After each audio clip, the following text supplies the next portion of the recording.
Happy Magic Monday, Collective Consciousness. This is Virgo Queen, your transformation coach, using the tools of astrology, tarot, sound healing, and ritual.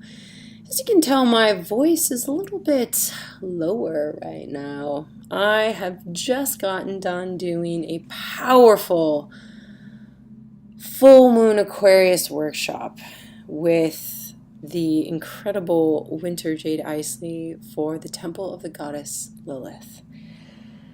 So much have we experienced in this life as humans, as sisters, as brothers, all around sexuality, all around what suppresses us. And what I found from my experience during this time is truly showing up for my vulnerability and being able to speak to stories that, after when spoken, I realize I can change. I'm much more powerful than that. So basically, I screamed and wailed and let it all go, and that's why my voice is now super sexy for this Magic Monday podcast. And as you know, I would love to share with you my many favorite tools for this weekly cosmic forecast. First, I look at the moon cycles. What energy is the moon in this week? We look at the moon for it relates to our inner emotions, our inner desires, our inner life. And then I call upon the goddess to transmute and to use their powerful energy to harvest our own manifestations. Then I read the tarot to look a little bit more at the energy and how we can shift and shake it up. And towards the end, I will call in a card of Mama Gaia for us to embody this magical type of consciousness. Now, first, I want to read to you about the moon cycles. Now, actually, I want to begin with this eclipse that happened on Friday. I live in Berlin, Germany, and we went up to what was usually called the Hill of Imagination, but had learned that night that its actual name was the Moon Hill. How appropriate. So we all gathered and watched how there's this subtle, the redness of this blood moon was very, very light, very almost orange pink from where we were sitting, of course. And slowly, as again the sun was completely like wrapping around the earth, the light once appeared upon the eye of the storm. For when you looked at the moon, it looked as if when the sun first hit it, that it was like a pupil. And it looked like an eye staring directly to the sun, to look directly into the light of consciousness. And this is what I feel that full moon in Aquarius was about. It was revealing those things stuck, hidden, which had seemed so shameful or unforgivable. And there we are, able to stand in the light and to bring our love and acceptance. So a lot of people experienced transitions, movements, letting go, surrenders. Some people were really, full of energy, and others completely exhausted. The moon affects everyone just a little bit differently. But the collective story here is that people are awakening to this new sense of self, that they feel like a whole new person. And I can say that for myself. So taking this new sense of self back to the old world in which we've existed in for who knows how long, we're having to integrate this new self into our life. And a lot of times when new selves approach, it means sometimes old habits or relationships or hobbies just don't feel the same, and we tend to kind of shut doors and begin to adventure for new ones. This is part of the integration process, and so I really invite people to be really gentle. We will begin Magic Monday with Pisces moon, and so this is very deep, vulnerable energy, and really allowing ourselves to find that inner healer, to find that inner wisdom that knows a better channel, a better consciousness to program itself to. Pisces is also known for being really stuck in this self-sabotage, subconscious, lack of belief of self forms, and it's really in this life to transform that and really look at the good and the gratitude and what's real and what's raw and they know sadness like no other, yet they can transform sadness like no other. So take on Pisces energy to awaken that inner healer by letting the emotions move through you. Let your physical body sweat them out, sing them out, dance them out, where they need to be released. So these first 3 days of the week are really about being gentle, being kind, probably have some self-care, some time alone. I know it's really busy, but please go into retreat. Just even for 20-30 minutes a day, just go into stillness, go into this place of gratitude, and just be thankful for what is right now. For by the time Wednesday evening approaches, we move into Aries, so we'll be able to burn up any old resentments or old things stuck in the body and purify it with truth, with living our freedom, for living our heart's desires, and kind of have this hero energy, this warrior that's willing to go and fight for the self-development of its own evolution. And by the weekend, we'll move into Taurus, which is grounded energy, which wants to thrive instead of survive, and wants to get, again, back into the body. The goddess for the week is Kuan Yin, and she speaks to us of compassion. And after big transitions, what more than we need but a little bit compassion for our old selves and for our new self to emerge. And her message to us is release judgments about yourself and others and focus on the love and light that is within everyone. Gentleness is the strength behind true power, and it comes from feeding yourself with nourishing words, thoughts, deeds, intentions, and all forms of food.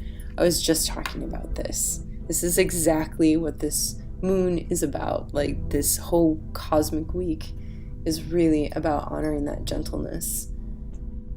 Okay, back to what she says. Shield yourself from harshness by placing an intention to attract only kind and gentle life lessons and relationships. Transform harshness into gentleness by refusing to see anything but the shining light that's within each person and situation. This intention begins with your relationship with yourself. Be very gentle with yourself and always be happy, be kind, be sweet, but most of all, be true to yourself. Thank you, Kuan Yin. And I hope we all listen and allow her energy to move through us, to guide us, and to honor all those parts of us that we see in others that we haven't quite got the grasp to love yet, and this is the chance to love it. Don't have to become it, dear ones, but you can love and accept something. You can still have discernment, dear ones, but you can still love and have compassion. So the energy for the week, the first card for my Mother Peace Tarot is 9 of Cups. And 9 of Cups is about fulfilling your wishes, fulfilling your desires. The image is of all these people jumping into the well or waiting beside it and just enjoying and loving life. And this is what happens when the soul is ignited within the body. When the soul is the one dictating how to move. That is the kingdom of your world. When the soul guides you, you live your own love story. So focus. Instead of looking at the problems or what's not working or this wasn't enough money or whatever those beliefs or thoughts or situations you're in, find where the love is. Find where you can transform. How you can say, maybe that I, didn't get that client or didn't get this project, and you just look at it and say, that means something else is coming through and that wasn't the right people, and I'm just going to keep saying yes to what my soul needs to share with the world. Because here it is, the conflict, the challenge for the week is the Emperor. So the Emperor rules more with the creative will, with the ego, with the solar plexus, looks at what he wants and desires and says, this is mine. So that you may have this tendency to maybe be a bit overpowering or stubborn or, not flexible to the needs of others because you're just standing in your own kingdom. And that's what the Emperor represents. It's just like, I want what I want my desire, and this is how I want to get it. But sometimes we make wishes, we make intentions, we make goals, and we can do our very, very best. And there is also a bigger purpose that really drives us, that we should really be listening and honoring to. If the goal is to achieve more things because of the will of the ego, how about you look at, how is this part of my soul purpose? How can I be of service? What is the value to myself and to the people that I will be providing this service? And if, there's things that I need to attract and to receive, then I need to find ways to call it in and not manipulate others. So this is just a time to really be in your truth and work also with the will of heaven. Now, by the time we get to the weekend, there's this reverse 3 of Cups, and this shows that there's not kind of a detachment from wanting to be social, not feeling completely energetic in the body, and needing to be in retreat, needing to be quiet, or not feeling very comfortable in like group settings, and you just kind of want one-on-ones. And this is what I'm saying, compassion and gentleness. Sometimes it's hard to go back out into the world after, becoming this newborn child or newborn consciousness, and you're still reframing, reworking, and processing. So just allow your time to maybe go into sacred space or go and connect with, a really close sister or brother and just share stories and be really present. And this energy can shift because it's just really wanting you to focus on the one-on-one, the one-on-one relationship with yourself, and the one-on-one with people that are truly, truly connected and part of your evolution. And you might have found that during this, full moon cycle and this eclipse energy of all of July was really about looking at who's part of my life path, who's part of my evolution, who am I in this evolution, how do I truly want to evolve, what do I need to let go of. Things, a lot of doors have been closed, and a lot of people have just have so many doors open right now. And this is this like Mars in retrograde until the end of August, and it's just like really opening these doors.